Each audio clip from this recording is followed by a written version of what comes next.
আরে মায়ের পুজোই লাগবি, ভয় কি? খা না। আহা, খা খা খা খা খা খা খা। ছি ছি ছি ছি ছি ছি ছি, ঠিক তোমাদের সবাইকে। মন্দিরে কৃষ্ণ বিগ্রহ রয়েছে, তার চোখের সামনে শক্তি পুজোর বলি প্রস্তুত করছো। কৃষ্ণের জীব অবলা অবোধ বলে তার প্রাণহানি ঘটিয়ে মায়ের পুজো হবে, এতে তোমাদের পাপ লাগবে না? আমাকে কেন বলছেন ঠাকুর মশাই? হ্যাঁ, সেই সেই তোমাদের সকলের যুক্তি তো আমি জানি। তোমরা এখানে চাকরি করছো, তাই তো? তাই। আর তাছাড়া এসব আচার তো সেই বড় বট্টাচার্য মশাইয়ের আমল থেকেই চলে আসছে। হ্যাঁ হ্যাঁ, আমাকে আর ব্যাখ্যা করে বোঝাতে হবে না। ছি, আমি ভেবে পাই না রামকুমার দাদা এই সমস্ত কাজে কি করে সাই দিয়ে গেছেন। ছোট বছর ঠাকুরও তো কোনো রা কাটেননি। ও আবার রা কাটবে কি? রা কাটবে কি? একটা মূর্খ, একটা পাগল, ওর কোনো জ্ঞান গম্যি আছে? নিজে আছে নিজের তালে সারাদিন, একটা উন্মাদ রোগী শুধু মা মা বলে খ্যাপামি করে চলেছে। যাক, দেরিতে হলেও সারটুকু বুঝেছ। আরে হালদার পুরোহিত মশাই, আপনি এসে গেছেন? যাক, নিশ্চিন্তি। নিশ্চিন্তি কেন বাবা? না মানে ভাবছিলাম এটাই তো আপনার ফোড়ন দেবার যথার্থ সময়, ব্যঞ্জনটি তৈরি হচ্ছে। শুনলে শুনলে কথার ছিরি? শুনলে? একেবারে স্বেচ্ছাচারের এক শেষ। জানি না রাধা গোবিন্দ কি করে শুনছেন। একটা কথা বলি ঠাকুর মশাই, যা মনে নেবেন, যা ভাববেন, দয়া করে ঠাকুর দেবতার নামে দিব্যি কেটে নয়। আর আর বলি হালদার মশাই, বাবা, কি এমন ষাট তোমার সঙ্গে আমার যে আমার মত নিয়ে তোমায় কথা কইতে হবে? এনার থেকে সাবধান, এনার খড়মে পা গলাবেন না। চলি, বলি সময় হয়ে গেছে।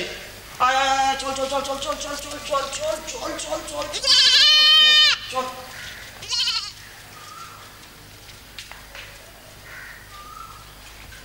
হা কৃষ্ণ, হা গোবিন্দ, আমাকে ক্ষমা করো। আমি বৈষ্ণব, কিন্তু এই শাক্ত ধর্মাচারের রক্তপাত যজ্ঞ আমি বন্ধ করতে পারবো না।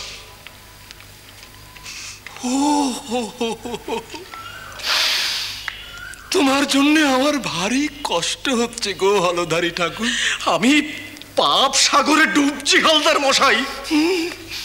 আর তোমার ভাই ক্ষীর সাগরে ভাসছে।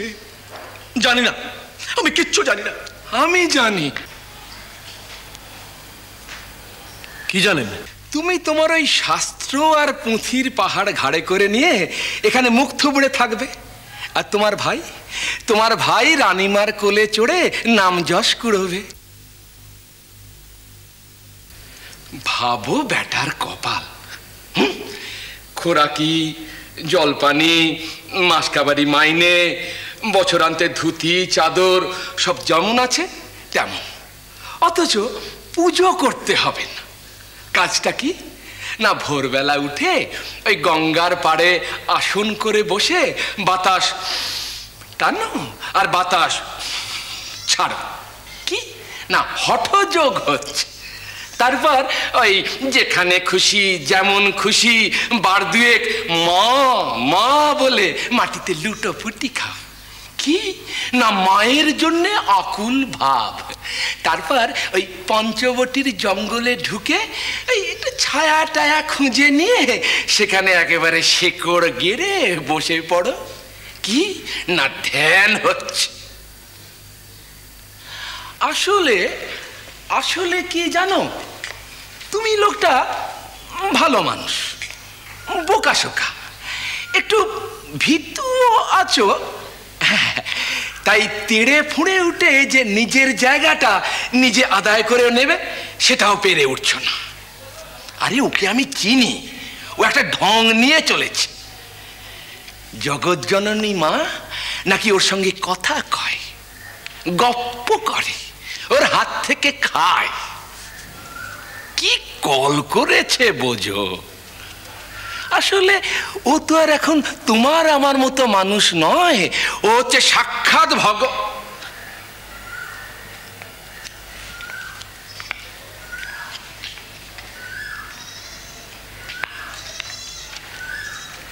ওষুধটা ঠিক ধরলো না ধরলো না? প্রণাম হালদার মশাই। কে? আরে হৃদয় ঠাকুর না? এত কাছ থেকে দেখেও আপনি আমায় চিনতে পারছেন না? বলি চোখে নেবা টেবা হলো নাকি হালদার মশাই? নেবা হবে কেন বাবা? আয়নায় নিজের চেহারাটা দেখেছো? কি হাল হয়েছে শরীরের! ইস, একেবারে খেটে খেটে একসার। বুঝতে পারছি সব তোমাকে একা সামলাতে হচ্ছে। দুদিকে দুই মামা, অথচ কেউ কুটোটি নাড়ছে না। সব তোমাকে একা করতে হচ্ছে। ভালো খপ্পরেই পড়েছ। আচ্ছা বলো, ঠিক বলিনি? আপনি এখনো সেই এক অবস্থা। মানে কতটা জল আছে আপনি বুঝতে পারছেন না। এদিক সেদিক লগি গুঁজছেন। শুনুন হালদার মশাই, আপনাকে একটা কথা বলার আছে। বলো। আমি বাপু এসবের মধ্যে নেই। খেটে খুটে দুটো পয়সা রোজগার করবো বলে এই মন্দিরের চাকরিতে ঢুকেছি। এখন সবার মন জুগিয়ে সেই চাকরিটি টিকিয়ে রাখতে পারলেই যথেষ্ট।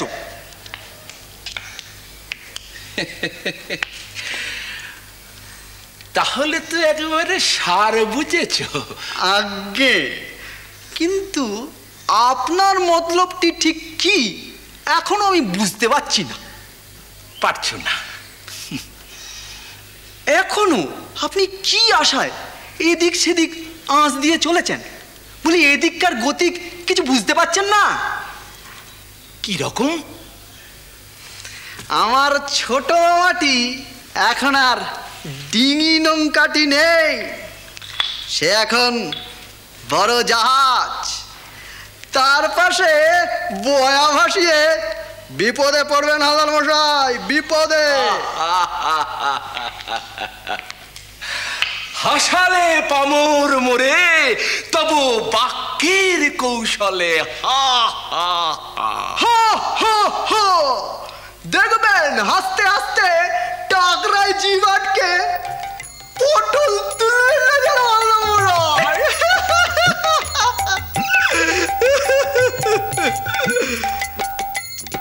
বলি হালদার মশাই, এদিককার খবর কিছু রাখেন? কি? রানীমা এসেছেন কুটি বাড়িতে। হ্যাঁ, আজ সন্ধ্যেতে ছোট মামার আরতি দেখবেন বলে বসে আছে। হ্যাঁ হ্যাঁ হালদার মশাই, হো হো হো হো হো হো।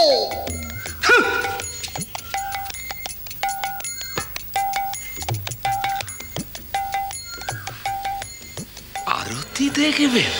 শ্রীরাম